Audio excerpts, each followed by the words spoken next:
Terrifying case of road rage caught on a motorcyclist's helmet camera in Riverside. In the video, you see him being knocked off of his bike and then dragged by an angry driver. And he shared his video and spoke exclusively with Inland Empire Bureau Chief Rob McMillan a short time ago. Helmet cam video showing a violent collision in Riverside. A motorcycle rider struck and dragged down the street. It's tough to tell for how long. Fortunately, though, he survived. The whole thing an apparent case of road rage. As a few seconds went on, it felt like forever. I started slipping.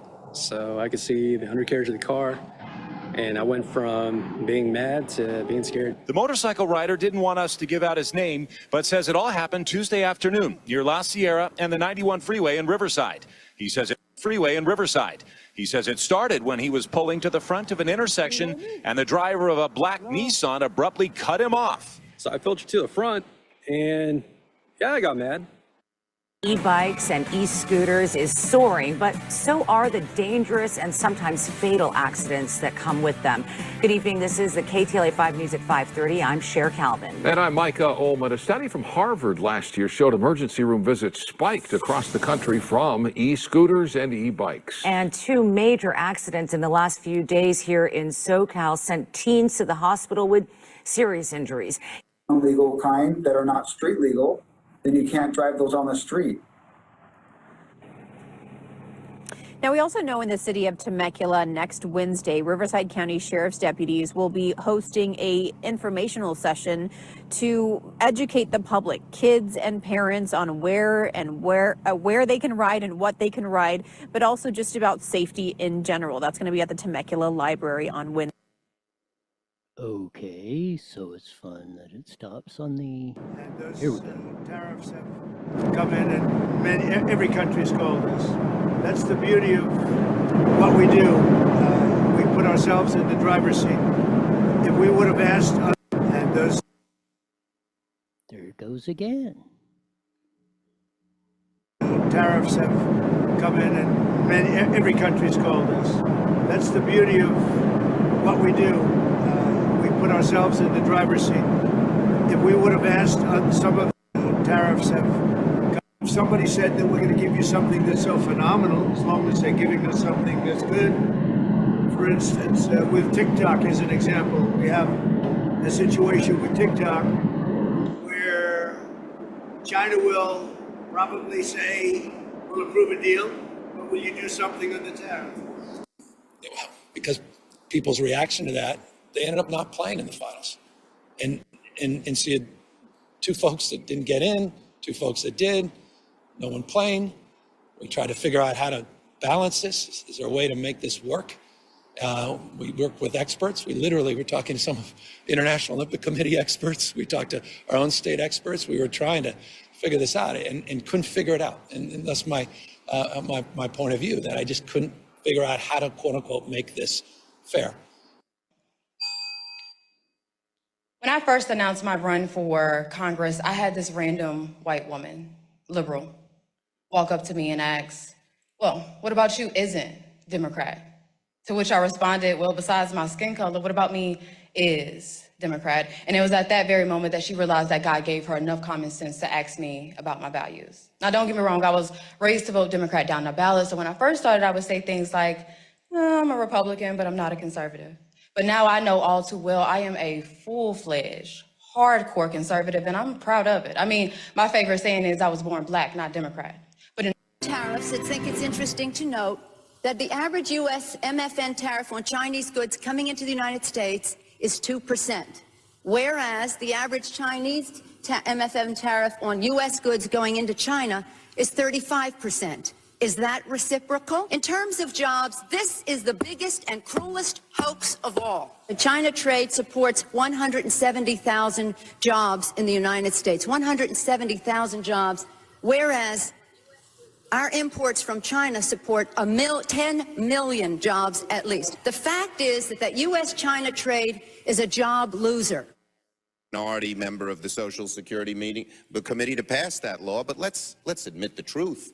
Everywhere people go, they're asked for a Social Security card. In fact, one way to prove you're a bona fide person who can have a job is to ask for a driver's license and a Social Security card.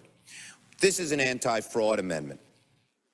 Over where we go, people say, well, why can't you stop illegal immigrants or others from coming here? And the number one answer we give our constituents is when they come here, they can get jobs, get benefits against the law because of fraud. And here, the gentleman from Florida has put together the most effective anti-fraud measure we can find without it changing the actions of the government one bit. And we find all this opposition. Ladies and gentlemen, advisors are urging you to keep a contingent of U.S. troops in Syria to ensure the defeat of ISIS. What is your current thinking on this subject? Do you still want them out? And secondly, could you clarify what you meant about having U.S. military guard the U.S. border along with Mexico? Thank you, sir. Yeah. First of all, the border.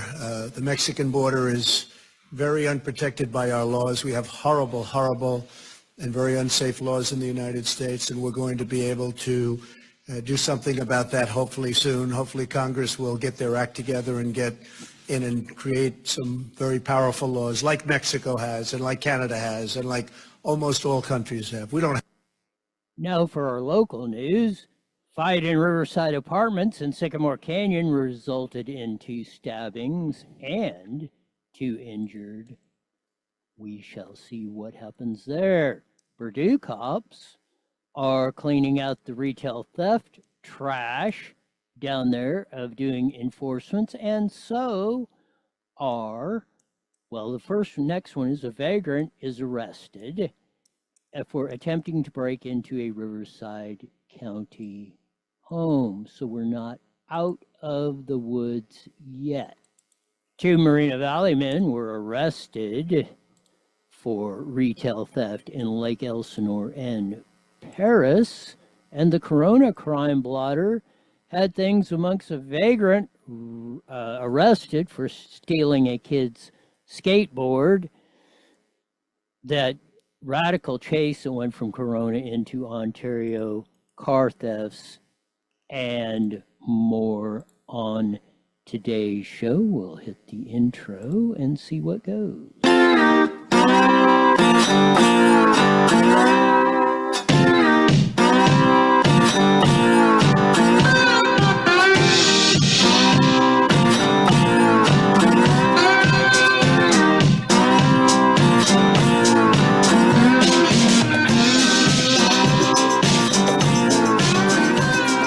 There's a funky slide guitar music that comes in every Monday through Friday, live at 5 or close to it.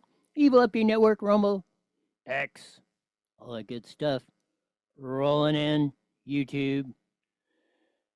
We'll join the Mighty Met 1490 as we usually do every Monday through Friday at 5:30 at the bottom of next hour. Look at hypocrisy. And that clip there about immigration and putting military in the border, that was from 7 years ago in 2018 on Trump 1.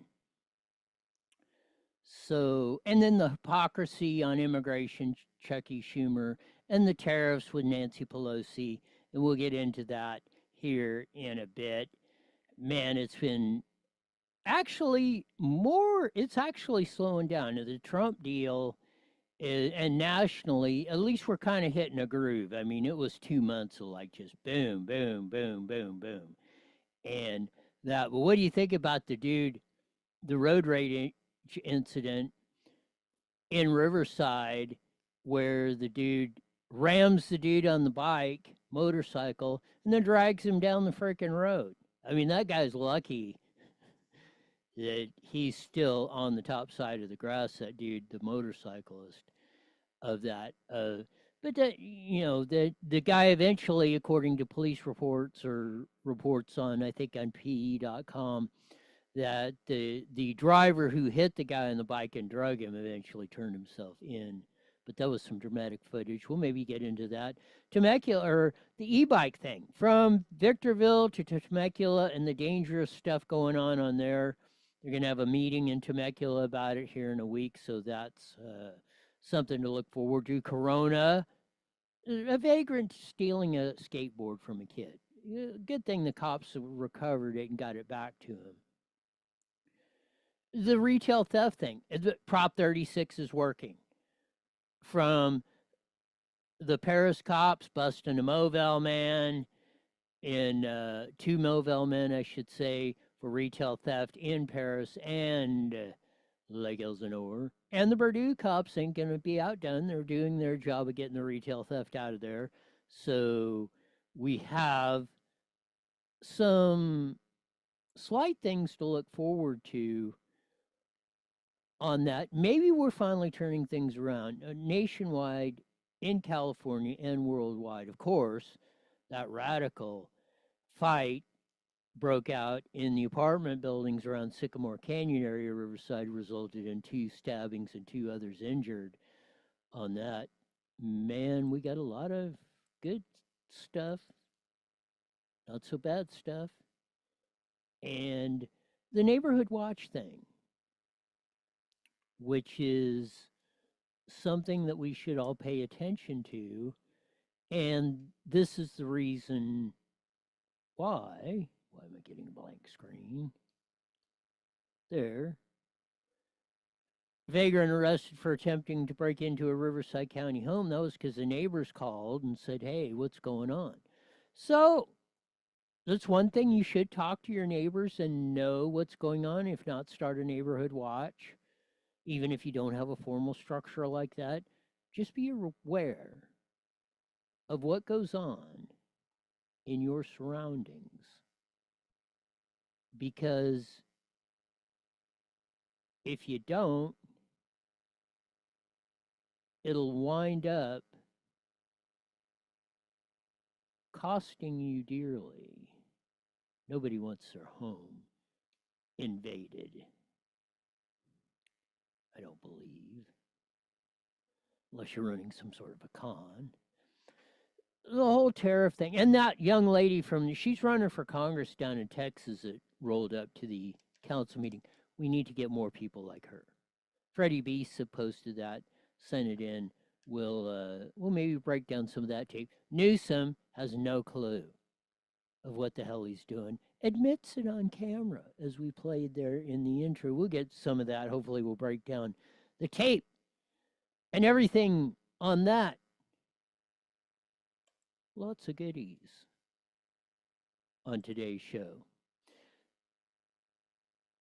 Let's start with this whole tariff fiasco.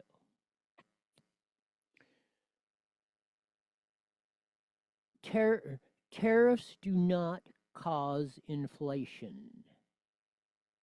We repeat that. Tariffs do not cause inflation. Printing of money when there is no production to support it causes inflation.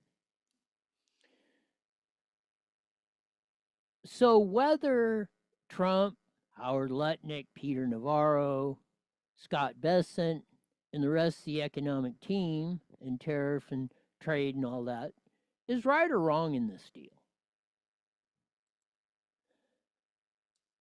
That's what we're up against, or that's their plan. And their plan is twofold. Like Trump said, and was hard to hear because he's there getting ready to get, he's getting on the plane or whatever. The engines are running. But like he said in the beginning, hey, nobody wanted to make a deal. So if we ask, they said, oh yeah, fine. We'll talk about it later. Click. Premier, King, whatever, or El Presidente that said, if Trump calls, tell him I'm busy. So Trump throws the tariffs on. They said now they're calling like crazy saying, please, let's negotiate. We need to get rid of the North American Free Trade Agreement. That was one of the worst. NAFTA.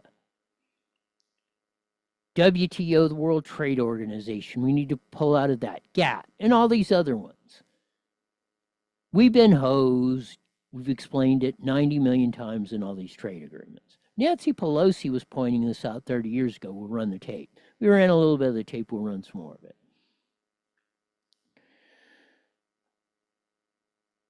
But if you get the production, how you create wealth is you build something. You produce something. You make something. Whether that's a rocket that you can fly up in the air and fly back and land it and fly back up again, or you're baking cookies or have a lemonade stand or anything in between. You add value to something that you have. You take a tree, you chop it down, you run it through the mill, you make a 2x4 out of it. That becomes the basis of a house. Somebody builds a house. All the people are employed, then somebody buys it and enjoys it. And then they redecorate, remodel. Then they have to buy water and power and food and clothing and family and all that stuff. But if you inflate your currency past what you are producing, that's what causes inflation. Not tariffs, not really economic policy, to an extent. But as Ron Paul has pointed out, there were, and many others, there wouldn't have been a Great Depression in the 30s if we didn't have the Federal Reserve. Federal Reserve started pumping the economy up, and we get these boom and bust cycles. We go through good times, and then we go through recessions, and then we go through good times. We're always on this constant yo-yo cycle because we're printing money and we're doing this, and we're just screwing the whole system up. We're not producing. We haven't been producing in the United States for 30 years. 30 or 40 years, we've been exporting our production of goods and services. You cannot sustain an economy on that. You can do it for a while, and we've been playing a house of cards, but now we're looking at a $36 trillion debt and climbing at an exponential rate where we can't stop it, and that's what Trump's trying to do. He's trying to get us back to where we are producing, where people have opportunity to have good jobs, where people are not relying on the government because there's somebody else to fend for them, because that collectivism doesn't work. Failed in America before 1776. We were trying the collective. Oh, everybody puts it all in a pot and we'll divide it up evenly. Didn't work. Didn't work in societies before. Hasn't worked in any society since. Will not work in the future. So all this hand-wringing and stuff, and there's going to be, even if Trump's policy works out 111%, there's going to be bumps in the road. There's going to be some short-term pain in certain sectors. There's going to be others that are going to benefit greatly. But in the end, it should overall put our economy, opportunity, and everything else back on the map here, where we can, everybody, and Gen Zers, the young people, that's why they're voting for Trump. They didn't see no future. They didn't see a future as good as their parents or grandparents or they saw a declining deal. How is this going to work? So when you look at all these things and put them together,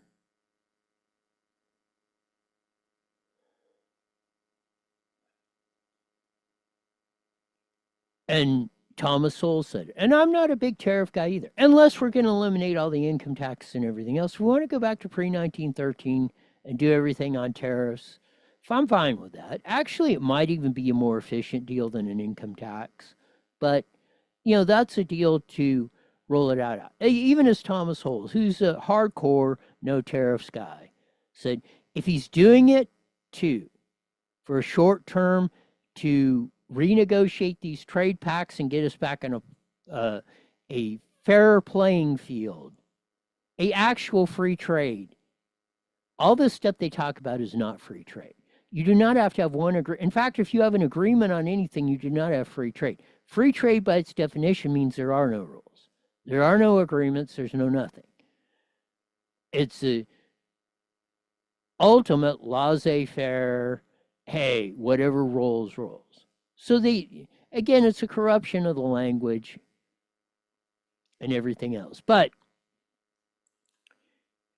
somebody dug this out on Fox News. Glad they did. And I mean, I'm not a big Fox fan, but this one was good. They dug out the Nancy Pelosi archives. Let's roll her again. Tariffs, I think it's interesting to note that the average U.S. MFN tariff on Chinese goods coming into the United States is 2%, whereas the average Chinese MFN tariff on U.S. goods going into China is 35%. Is that reciprocal? In terms of jobs, this is the biggest and cruelest hoax of all. The China trade supports 170,000 jobs in the United States, 170,000 jobs, whereas our imports from China support 10 million jobs at least.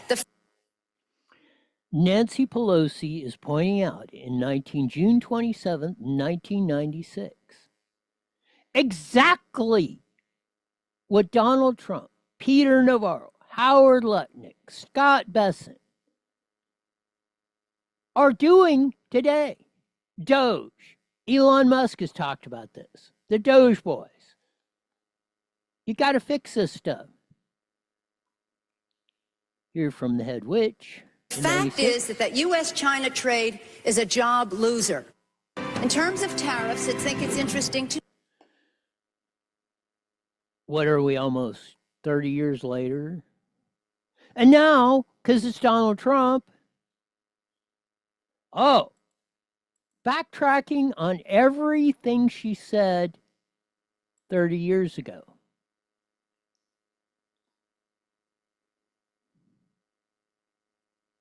That was like less than 10 years into these stupid trade agreements we signed.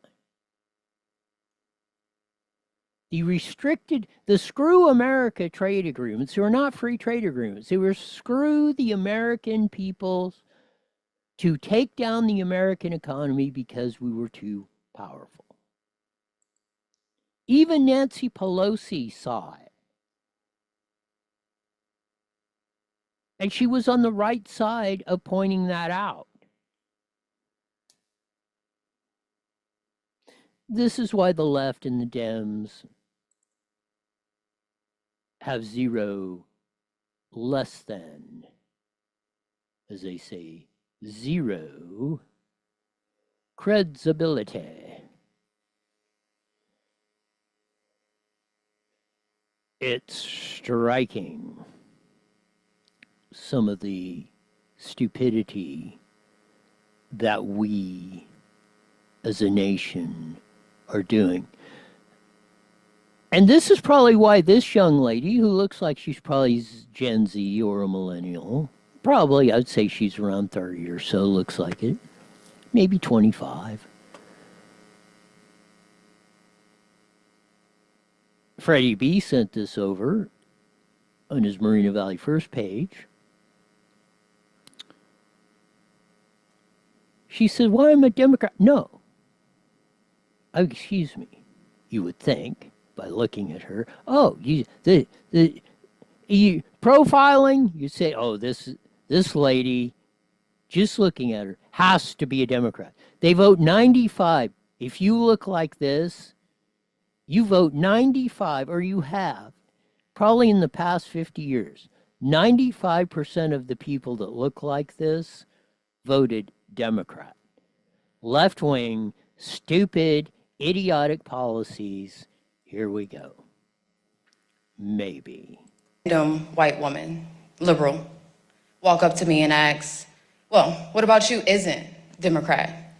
To which I responded, "Well, besides my skin color, what about me is Democrat?" And it was at that very moment that she realized that God gave her enough common sense to ask me about my values. Now, don't get me wrong, I was raised to vote Democrat down the ballot. So when I first started, I would say things like, "I'm a Republican, but I'm not a conservative." But now I know all too well I am a full-fledged, hardcore conservative, and I'm proud of it. I mean, my favorite saying is I was born black, not Democrat. But in all... I was born black, not Democrat. This is what you're seeing across the whole country, especially. You saw a movement from 20 to 22. It started in 20. increased in 22, blew the doors off it in 24. I think the majority of 18 to 24-year-olds that voted for president of the United States voted for Trump. Almost a majority, I think, of those under 40 voted for Trump. Got the biggest percentage a Republican candidate has in eons.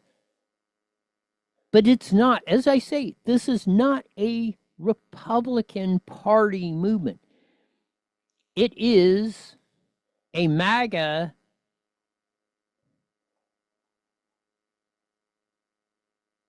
It's a MAGA movement.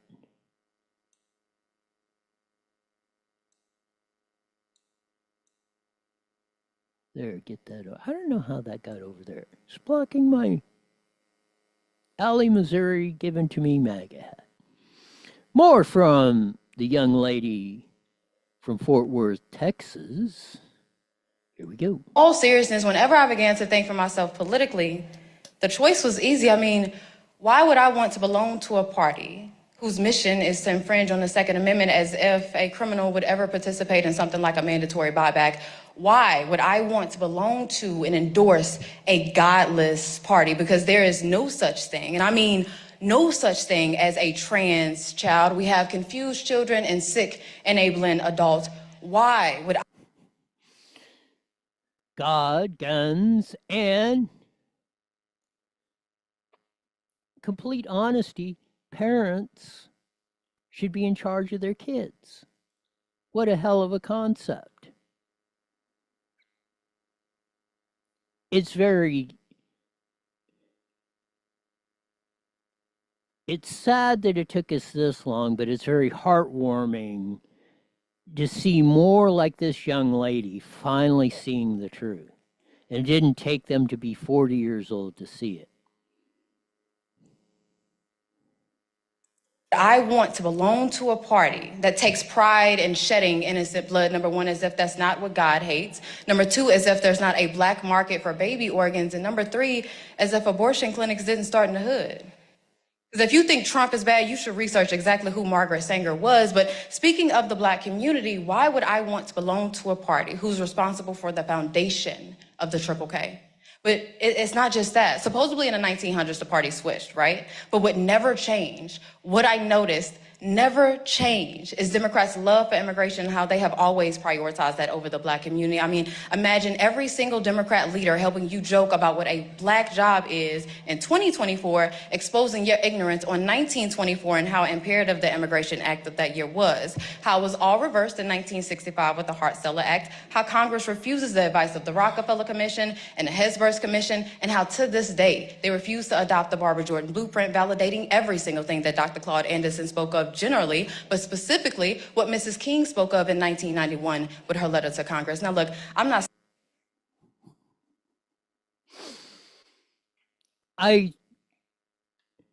I've said all those, it's very, again, it warms my heart. I've said all those things. She's not buying, this is what's great, she's not buying the revisionist history, and she's calling out the real racist who they are. The real racists in that have been the Jesse Jacksons, the Barack Obamas, the Chuck E. Schumers, the Nancy Pelosi's, who have kept those illegal immigrants, blacks especially, everyone, it doesn't matter, human beings. Human beings, they have made slaves out of them. They've taken away their wealth, their opportunity, and everything else because they want to be in charge. They know that's the only way they can do that is to lie to you.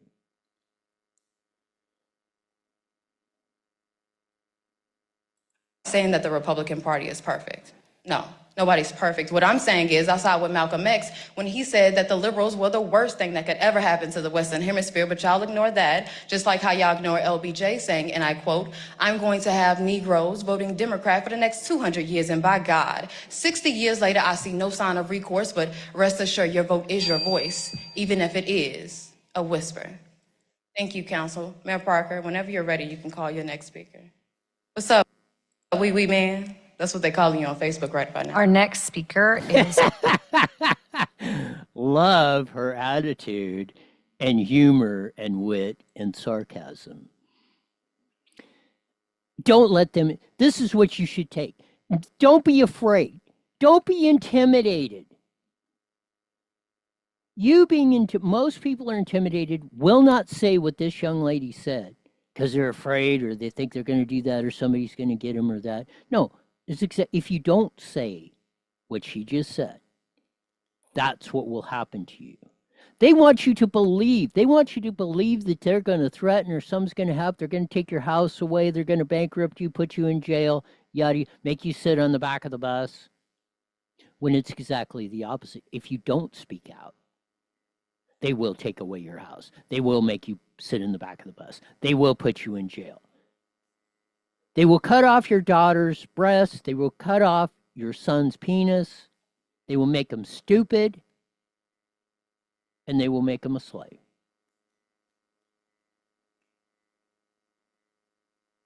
That's exactly.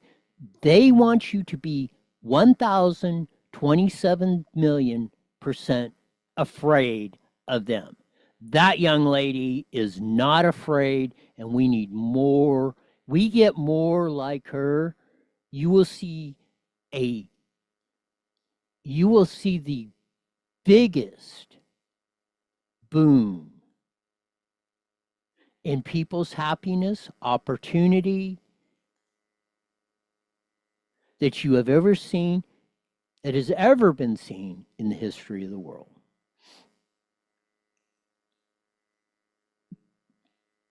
I applaud that young lady. Not only she got guts, she sees it, she knows what it is, she ain't afraid to say it, and she ain't afraid to look him in the eye.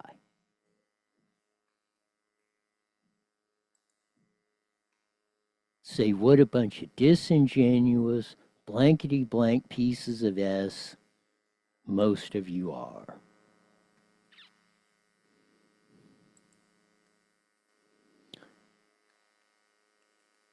I ran that clip at the beginning, Trump, where the reporter asked him about putting troops on the border back 7 years ago under Trump 01. Trump 1.0, I guess I should say. He knew what the problem was then. So as we did with Chuck E. Schumer. Again, 1996. Remember, this is key. Remember, Clinton's elected president in 92, raises taxes, this and that. People are ready to fire up the cauldron, get him out of there. Newt Gingrich comes in 1994 with a contract with America. We're going to cut taxes, get our economy going, end welfare, 5 years and you're out, reform all this stuff. We balance the budget in 5 years. So 96, they're afraid Clinton ain't going to make it. So they're going right. Joe Biden, Nancy Pelosi, Chuck Schumer are all talking like MAGA folk today.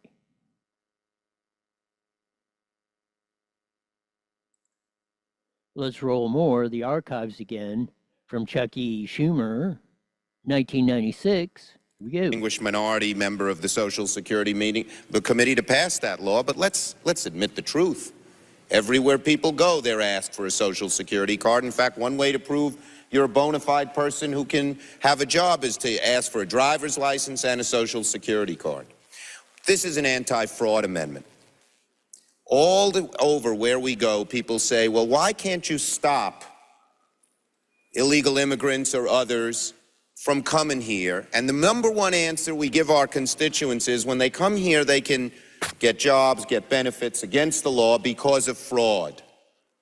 And here, the gentleman from Florida has put together the most effective anti-fraud measure we can find without it changing the actions of the government one bit. And we find all this opposition. Ladies and gentlemen of this chamber, what I worry about is that this bill which started out with good intentions, whether you agree with it or disagree with it, is going to end up being the same kind of thing that the public gets angry with us on. We say we're doing something, and we do nothing. Exactly what Chucky did, remember, all during the 2024 campaign for president. Oh, we have to pass comprehensive immigration reform because that's to control the border, and we can't do anything about it. And there's just 20, 30, 50, 100. The whole world's going to be living in the United States if we don't pass it. If we don't pass exactly what's happening at the border, if we don't just let unlimited, their idea of comprehensive immigration reform, they might as well have just scrapped fired ICE, U.S. Customs, everything else, because you'd have been able there would have been unlimited immigration into the United States.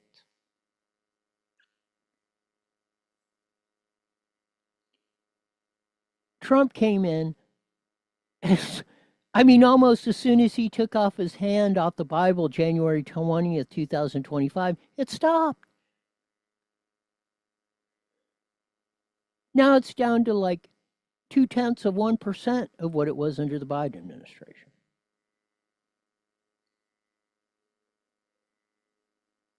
Chucky Schumer, Hawk, on the border in 96. So was Joe Biden. Nancy Pelosi, Hawk, repeating exactly what Doge and Donald Trump and Peter Navarro, Howard Lutnick, Scott Bessent are repeating today on the tariffs. And they're all hand-wringing and, oh, the world's coming to an end.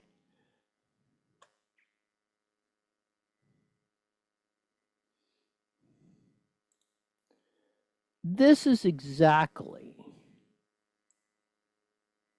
precisely,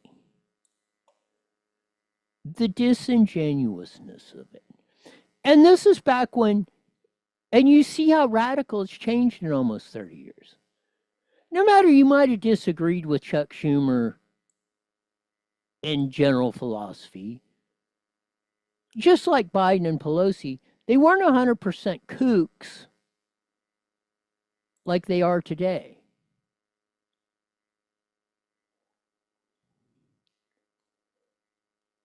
Now they're just out and out communist,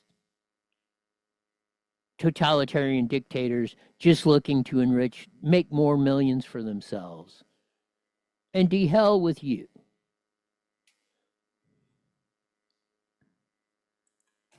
Because every time someone makes a rational and small proposal to get something done, people say, well, what about this hypothetical, that hypothetical, etc. I urge support of this amendment. If you believe you want to stop fraud in immigration, you have no choice but to support this amendment.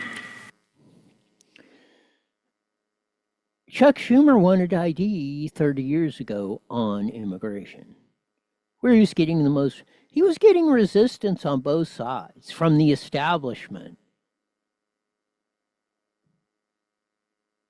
from Democrats and Republicans. Because, as I said, the 21st century slaves in America are the illegal immigrants that have come in. Employers love them because they can say, you know, you're going to work 80 hours for 20 hours pay, and if you don't like it, you're headed back to El Salvador, or Guatemala, or China, or wherever, India, Pakistan.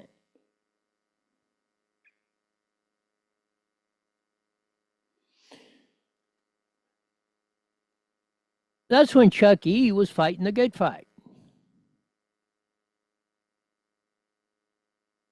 Now he's joined the evil team.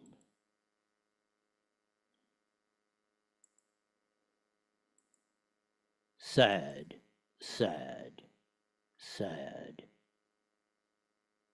state of affairs. Mark Mitchell from Rasmussen Reports puts this up on the meter. Many conservatives and liberty advocates still don't understand that we are in the middle of a fourth-generation conflict. It's not a political or ideological disagreement. It's a war, a guerrilla war in which the enemy hides behind civilization status and the legal apparatus. They use our moral code and our constitutional provisions against us. They find loopholes in the government structure and exploit those weaknesses while claiming they hold a position of ethical superiority. It has happened before.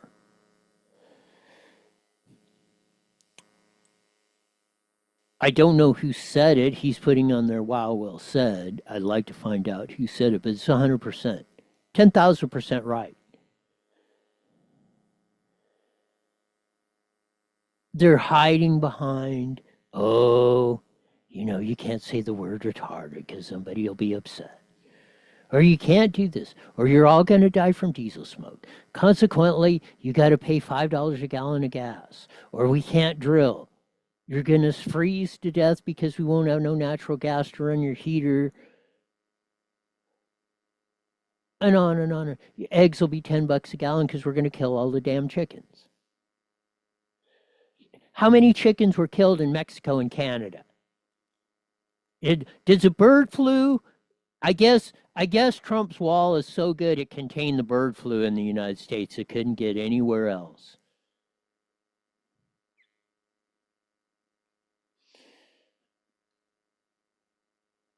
It's beyond stunning.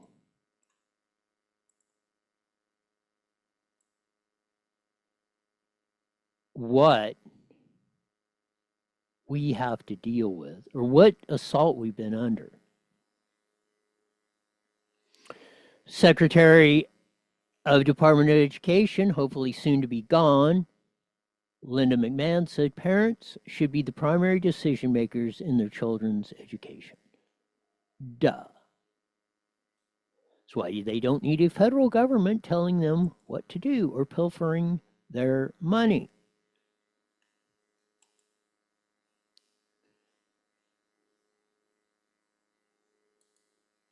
It's absolutely disingenuous. Gavin Newsom.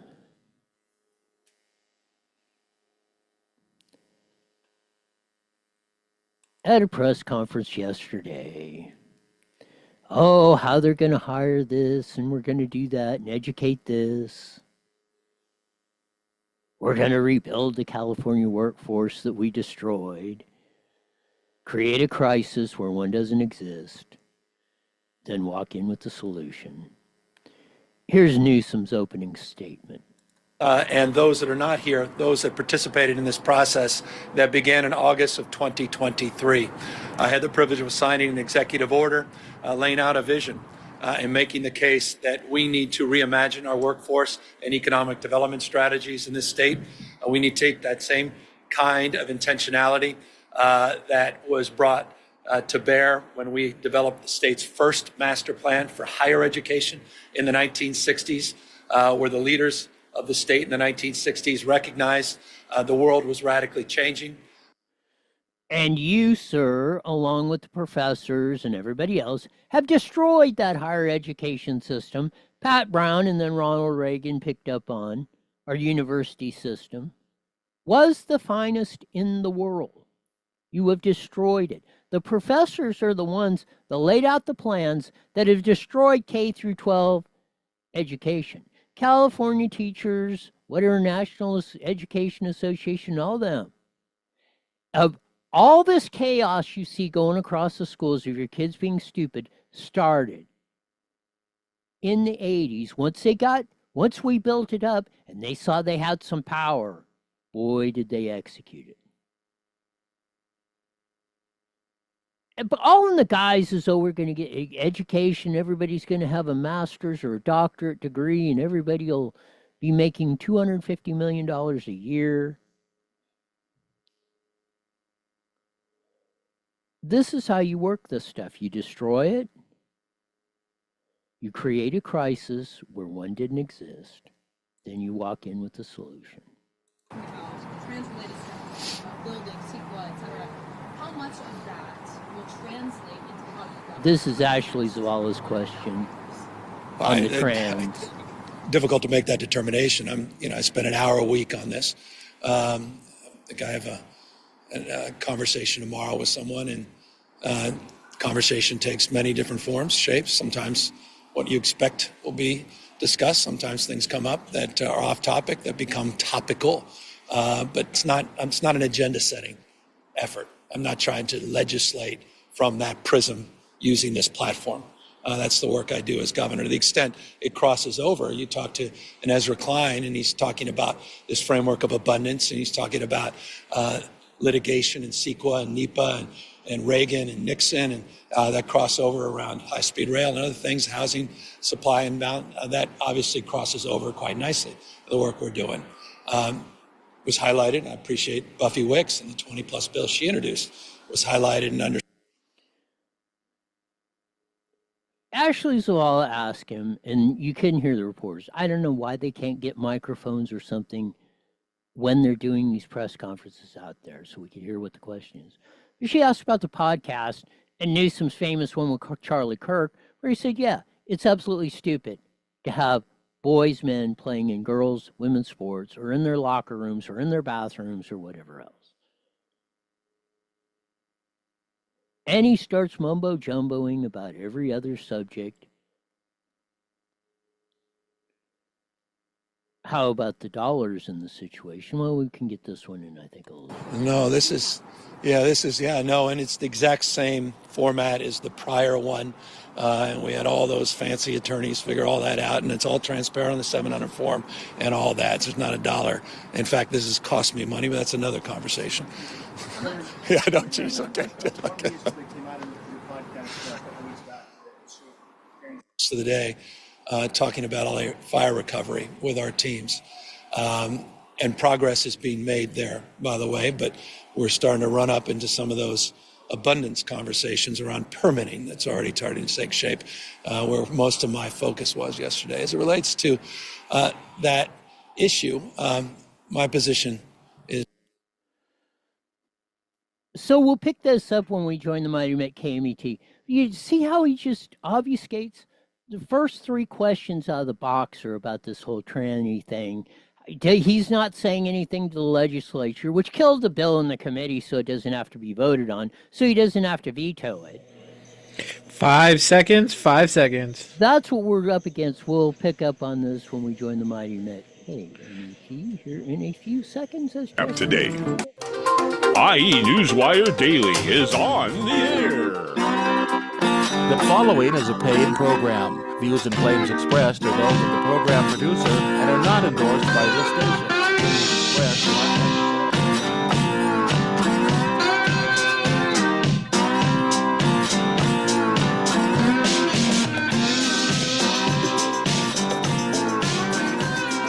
There's that bunch of side guitar music that comes in every Monday through Friday live at 5:30 on the Mighty Red 1490 AM, broadcasting all over the Inland Empire in the aforementioned AM band.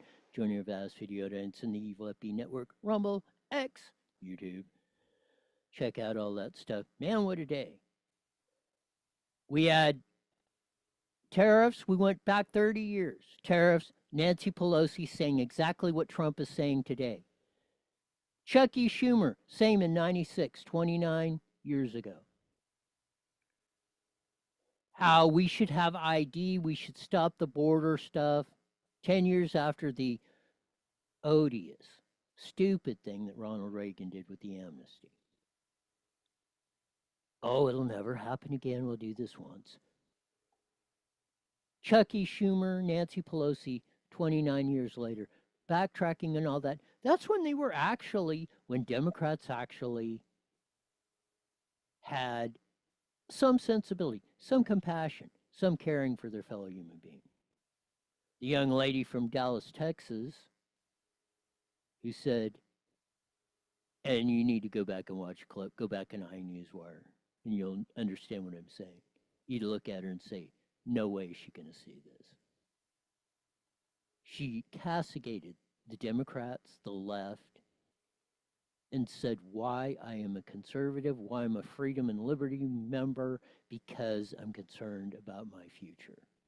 And I see these guys flushing it down the toilet. retail theft investigations going on in arrest in Paris, Lake Elsinore, San Bernardino, Mobile men convicted, two people stabbed in some Sycamore Canyon apartments in Riverside. Some vagrant steals a kid's skateboard in Corona. Luckily, the cops found it and got it back to him. Lots and lots more that we covered on that in the first hour of the show. We just started with the Gavin Newsom stuff. So he's out there with the same education. We're doing this. How they're going to hose your kids again. So the first couple questions, Ashley Zavala and others are asking about this transgender thing, the trannies, the boys and men in women's and girls sports and locker rooms and stuff. And his Charlie Kirk deal on his podcast saying it's absolutely stupid. He doesn't say nothing about the committee in the assembly that killed the bill, won by Bill Asaley, who's now U.S. attorney, but Kate Sanchez, who's another assembly member of ours out in the IE, trying to eliminate this stuff. They killed it in committee, so even if the House and the Senate did pass it, Newsom wouldn't have to veto it. So he's going on and on about this. But he's fine. And again, this is called hiding in plain sight. They always run the truth. But you can tell when Gavin is getting nervous or he doesn't, he's trying to figure out how to answer the question. Because the hand gestures get all, I mean, he might as well stick his thumb up his rear end. Because the hand gestures get extremely exaggerated of this. Fairness. He knows what's right. Gavin Newsom's not a dumb guy. In fact, he's probably pretty intelligent. Now, he may be an arrogant asshole, a-hole. But he's not dumb. Neither is Nancy Pelosi or Chuck Schumer or any of those guys. A lot of them. Some of them are dumber than a box of rocks. Most of the leaders are not. Hakeem Jeffries is. That's a story for a different day. Here's more from the Newsom question and answer session. Here he is starting again. This is the third question on this that he's trying to this, but this is where he gets to the meat and potatoes of the situation. As we ran on the intro, here we go. Is, I think, known, and that issue came to the fore with me on multiple occasions as governor. Came right into the office. We had a state track meet where there were two athletes that got into the finals. And because of, because people's reaction to that. Notice this is what I'm talking about. Notice how the hand gestures when he's pausing and he's done the hand gestures, he's trying to distract you and he's trying to think of how am I going to answer this question? He wants to answer the question honestly. Like he did on the podcast. But he's trying to deflect it because he knows that's going to piss off a constituency that's financed his campaigns for 20 frickin' years. That they ended up not playing in the finals. And so you had two folks that didn't get in, two folks that did, no one playing. We tried to figure out how to... No. The two folks that didn't get in, the two girls that didn't get in, why'd you say it correctly, should have been on the team. The two boys that were on the team playing in the girls' sports should have been sitting in the sidelines cheerleading or in the stands or trying to figure out why they couldn't make it on the boys' team and compete against people who are the same size and physical ability or, let's say, build as them. Everybody's got different physical abilities, but you got basically, XX does not equal XY chromosome. Here we're getting to the key part. Balance this. Is there a way to make this work? We work with experts. We're talking to some of the International Olympic Committee experts. We have to have experts. We really have to have experts to determine the difference between a boy and a girl, a man and a woman. You don't need an expert. Practically all 8 billion people on the face of the earth and everybody that's come before us, how many billions of that? can define that. Here's the key part. We talked to our own state experts. We were trying to figure this out and couldn't figure it out. And that's my point of view, that I just couldn't figure out how to, quote unquote, make this fair. What do you mean? You couldn't make this fair? Remember this is this whole equity and inclusion and shaming and and he goes on the whole rant about how, I'm just upset. Some people just, they're biased against the trans, and they call them names, and they do this, and they're mean to them, and the whole, that just upsets me so much. This is what has got you into the situation that we are in. Is doofuses like this creating crises where it doesn't exist? I don't know how to make it fair. Well, okay. Let's slow it down. Let's dumb it down. Let's talk real slow, Gavin. Boys play on the boys' team. Girls play on the girls' team. That is fair. Okay. I guess you had trouble figuring, with all the experts, with all the education, with the finest university system, education, K through 12, everything else we built, that you and your cohorts have wrecked. And that includes practically every teacher. And if you don't believe me, please come in and sit in the seat and defend your actions. Overall, I'm not talking about there's a good teacher there, this. Overall, defend it. I'm giving you the opportunity to defend it. I can open the door, which I have. It's up to you to walk in. Just like Gavin Newsom. Bring all your experts. I want to hear the PhD experts in education, biology, medicine, whatever you want. You can't figure out fair is girls playing against girls and the boys playing against boys.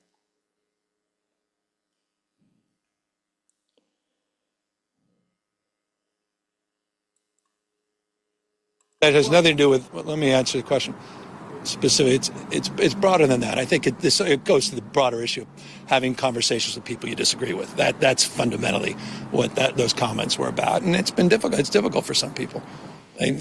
Certain people just aren't interested in having conversations with other people. And Yeah. You and the trannies and the whatever the cancel culture artists, you don't want to have the conversations about this. You didn't stand up. You should have been down at the legislature saying, hey, committee, roll this bill through. I support it. I support a bill that's going to define fairness, diversity, equity, and inclusion. And you pass the Assali and the Sanchez bills, and I will sign them. Signifying boys play on the boys' team, girls play on the girls' team. There will be no males in the female locker rooms or vice versa.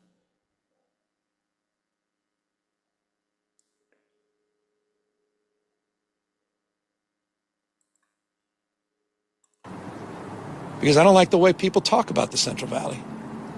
I don't like the way people talk down to the folks out in the Central Valley. I made that point on Bill Maher, too.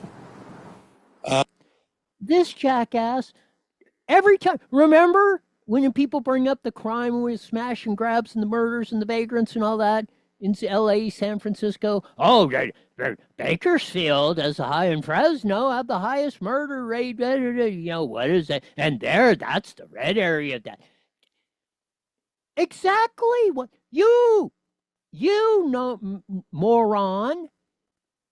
You have been castigating the Central Valley because they weren't voting for you. or they weren't buying into your brand of BS. And you're now all of a sudden their champion or upset because you were the one that was pushing this rhetoric the hardest. Holy bleeping cow. Office with President Trump. We're engaged in, constant battle of ideas and values, lawsuits, another one we filed yesterday. So you're suing to make this the most dangerous, high cost, intolerable state in some of the most beautiful country, most natural resources, best opportunity, can be the engine not only to drive the United States with the world. And it's a clown car like you that's trying to kill it. That's the approach. And, there's some strong opinions there, and I was reflecting on those. Anybody else? Mr. Governor, yes, so 2 questions. Speaking of the Trump administration, are you concerned, first of all, how was that letter that the U.S. Secretary of Education wrote you? Are you concerned that they're going to... Well, I haven't even read it. I think it was a press release that I read about before the letter arrived.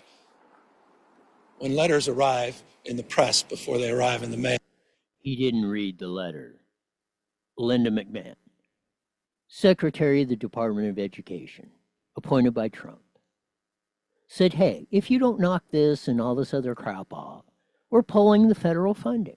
Oh, I didn't read the letter.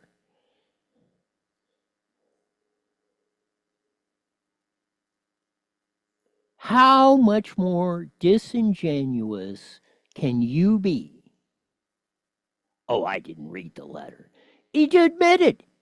3-hour meeting with this Trump where he's changed all his tune because he knew this was coming. I've said it at the school district. You bet, trying to pass all this. Oh, we're going to protect those in this in our school districts unlawfully and illegally and all this and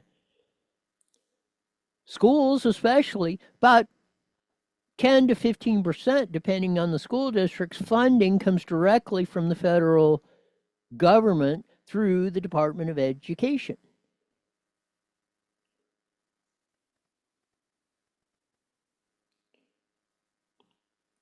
Some of the outright stupidity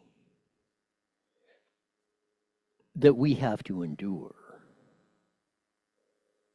and it's not even that so much. Who believes him? Well, I haven't read the letter. I don't care if you read the letter, you've talked about it, you've been briefed on it. You talked to El Presidente, Donald J. Trump, about this. You met with him for 3 freaking hours a couple of weeks ago. Are you saying this never came up? Then why are you right after that you're saying, well, I don't think we should have, it's stupid to have boys and girls sports. Today, we can't figure out how to make it fair. If that isn't the simplest thing, we went through Title IX. We're okay in college and high school sports, the boys were getting more money because they bring it in and they're getting all the attention. So we passed Title IX and said, okay, we're taking some of it out of their budget and do it so you have. Now you allow boys and the girls sports. You allow it to become the junior varsity team. You allow girls sports. What we've basically done is made girls sports the junior varsity men's group. Well, if you can't make it on the varsity team, well, just go out and pick on the girls. Hell, you can win everything.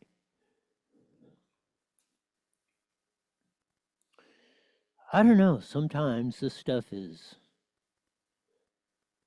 absolutely incredible. More from the news. Here we go. I don't know. I mean, my kids, I have 3 kids in public school, and teachers come to work every day. Remarkable heroes, sheroes that clean up the classrooms that are coming to work every single day. We're public servants. If they're public servants and they're great teachers, how come 3 out of 4 kids are in Moreno Valley Unified School District?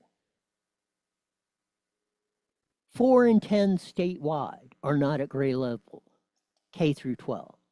Your once finest university system is graduating young adults that can't get a job because they're getting BS degrees in Mongolian basket weaving, painting our toenails, and going out and vacationing and partying and cocaining and looking at our phones and sex videos and porno and everything else. And then they got $100,000 worth of debt.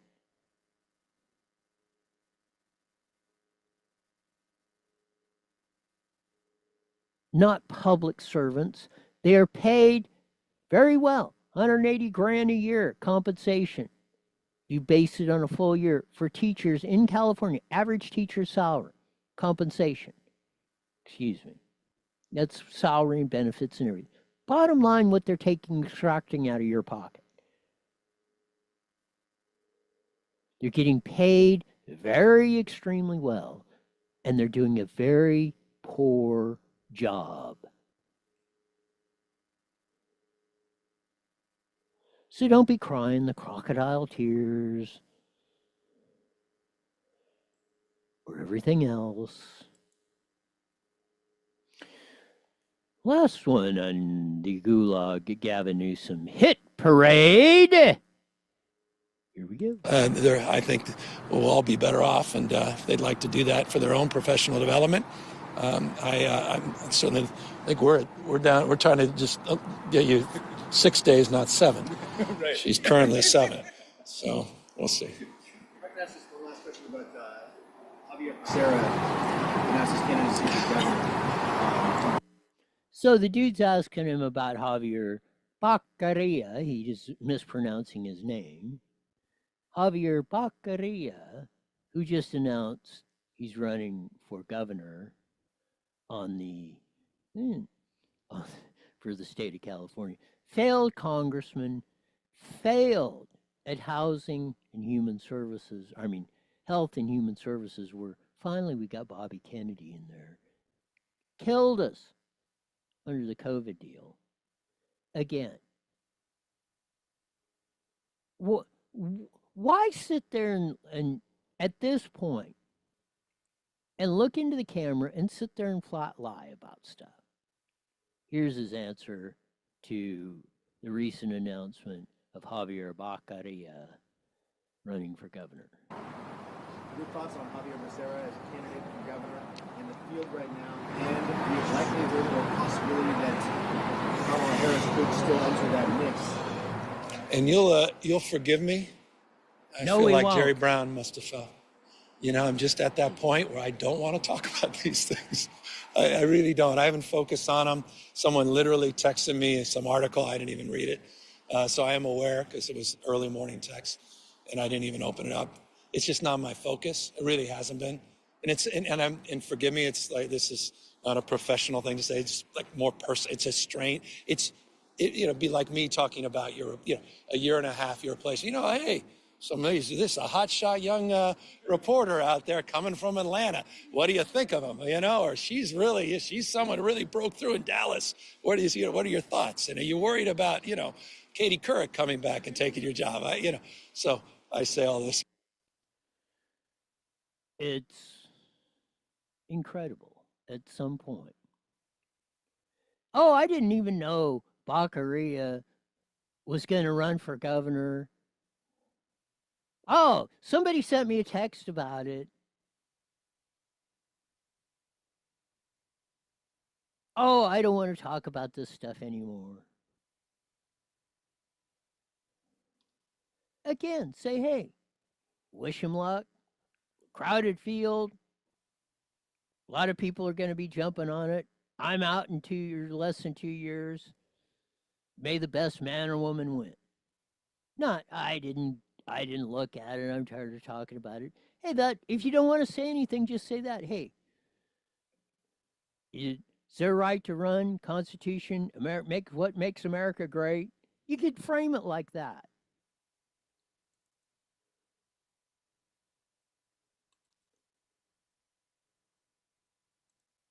But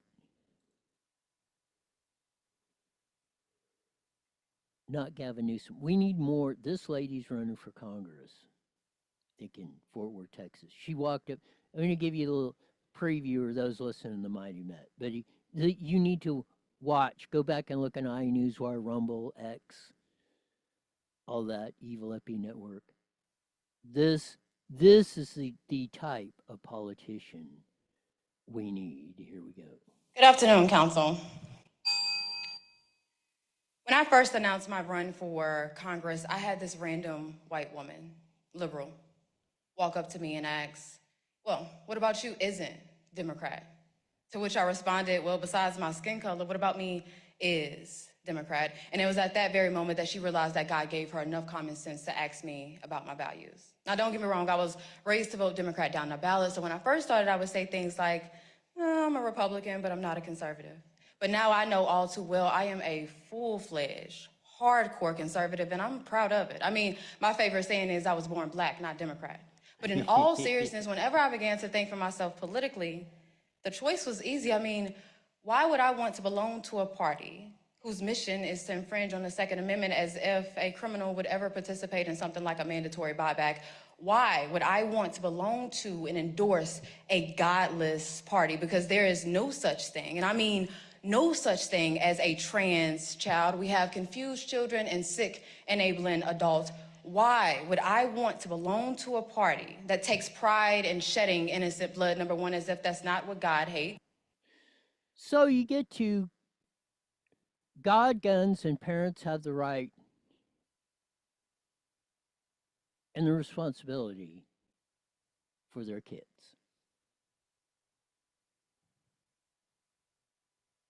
What a concept. And as I said, how would you figure if you 95%, if you were profiling, 95% of the people that looked like her in the past 50 years have voted Democrat. Hail to the Democratic Party and the whole mantra.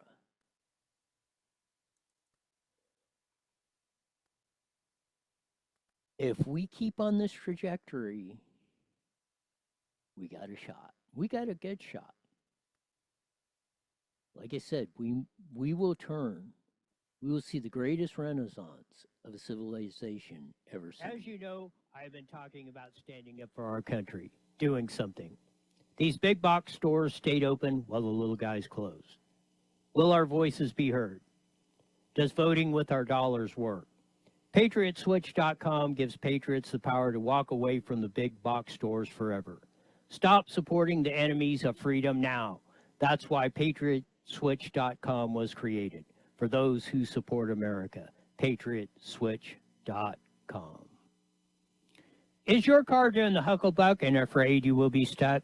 Well, head on down to Toyota of San Bernardino, Nissan of San Bernardino, Subaru of San Bernardino, in the San Bernardino Auto Mall, and catch a Camry. Look ravishing in a Rogue, or be styling in a Subaru.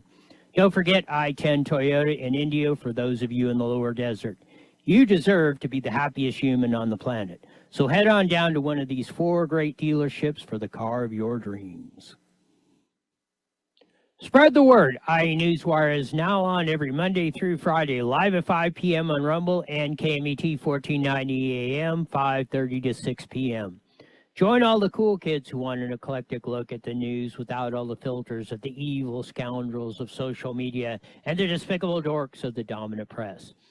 Don't bumble and stumble. Subscribe to IE Newswire on Rumble and roll with the best hillbilly hoedown around. That's it. If you want to buy American, go to PatriotSwitch.com. If you need a new Subaru or Toyota, go to one of Cliff Cummings' great dealerships at the San Bernardino Auto Mall, the 10 and 215 freeways. Don't forget I-10 Toyota down in the lower desert. Wow. What a show. And again, like Thursday, big news day, actually pretty much equaled Wednesday, which is usually a little slower. But we covered from the Inland Empire to the District of Criminals to clear around the world and back in less than an hour and a half. No matter what you see or do, or that, we look like. Things are turning around all across the board. Don't let people get you off track. The ride is not necessarily going to be smooth. There's going to be some bumps in the road. But in the end, you're going to like where we're going to go. That'll do it for today. We usually say at this time. Mandatory, you're back here 23 hours wide. With the best darn show in the whole wide world. Till then, see ya.